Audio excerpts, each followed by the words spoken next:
So the big question is this: how are gigging musicians like us, who don't make any money streaming, who are spending money from our own pockets, how do we treat our music careers as online businesses in a way that lets us get our music and the things we believe in out to the world, yet still remain profitable?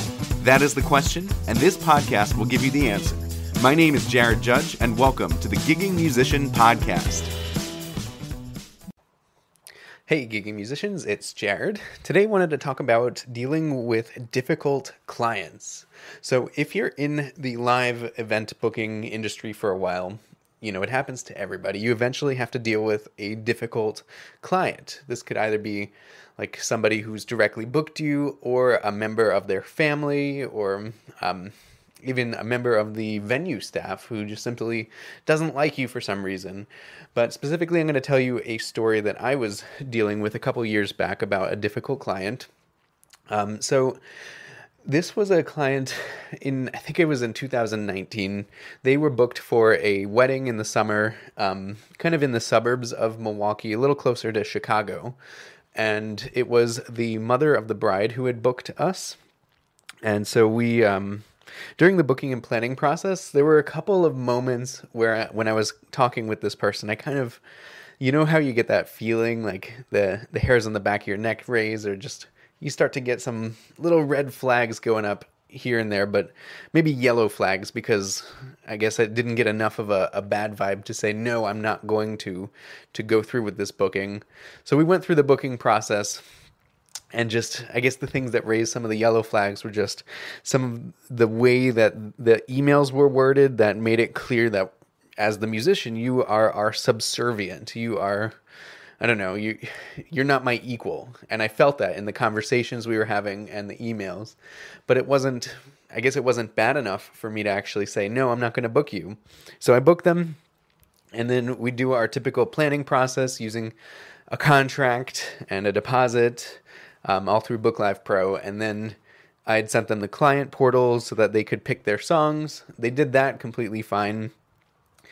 And then this was a gig that I was not on. I actually had some people closer to Chicago do this gig. And then the day of the performance happens, I was doing a different gig up in Milwaukee. I was doing a concert that I had agreed to play. And literally, like, before I was going on stage for this concert, I get a call from this mother of the bride who was very angry with me. She says, "Where are the musicians?" And so that freaked me out. I first thought, like, did I make a mistake? Because as you all have heard, I've made that mistake prior to using Book Live Pro. Did I forget to book the musicians? And then I remembered, no, this was a difficult client. I made sure to put in a little extra effort to triple check things. I booked the musicians. I even confirmed with them beforehand. They texted me letting me know they were there. So I called the musicians right before I was going on stage.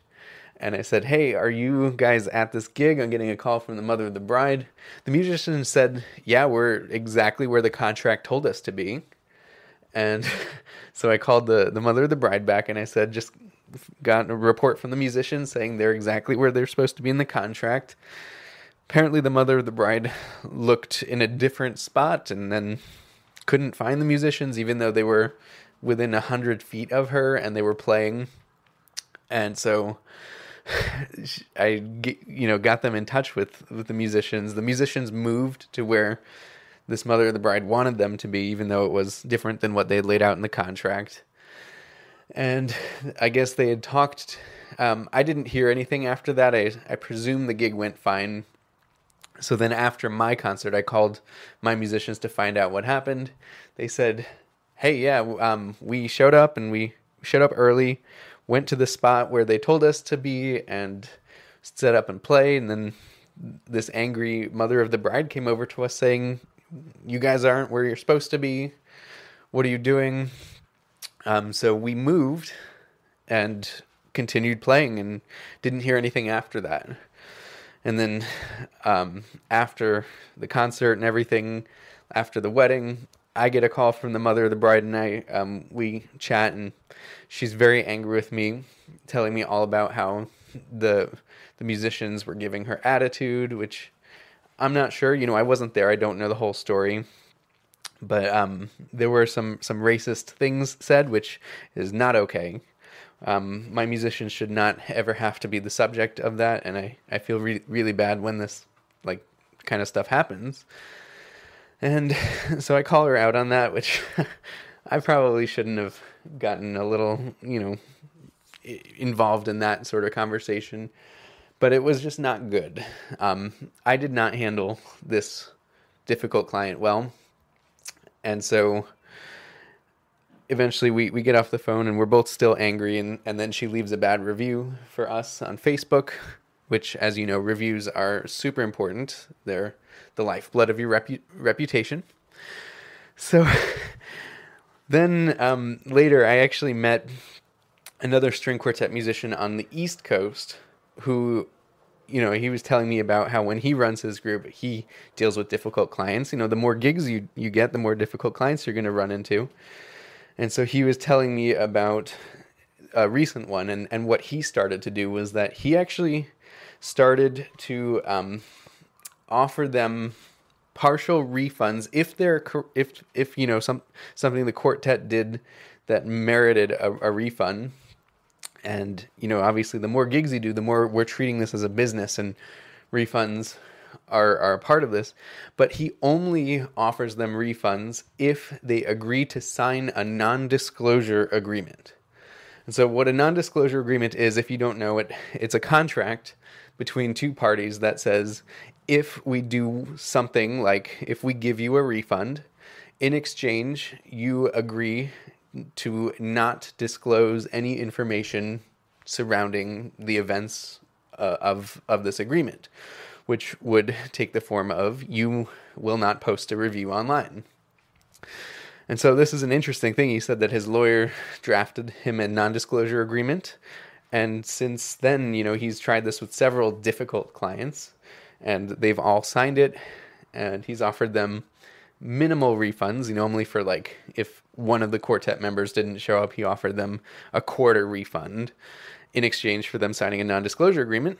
And as such, he has not had a single bad review since then. And so that's one way of dealing with difficult clients. But honestly, my favorite way of dealing with difficult clients is to weed them out before you even book them. So just as part of my group's branding and what I've decided is that we are nice people.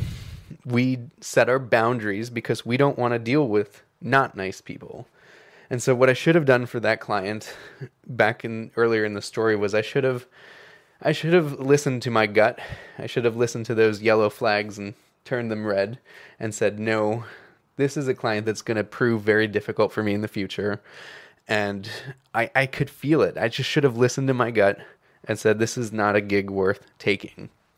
So that's kind of the lesson here, is that, the more gigs you do and the more that you value yourself as a musician and as a person, you can start to define your boundaries.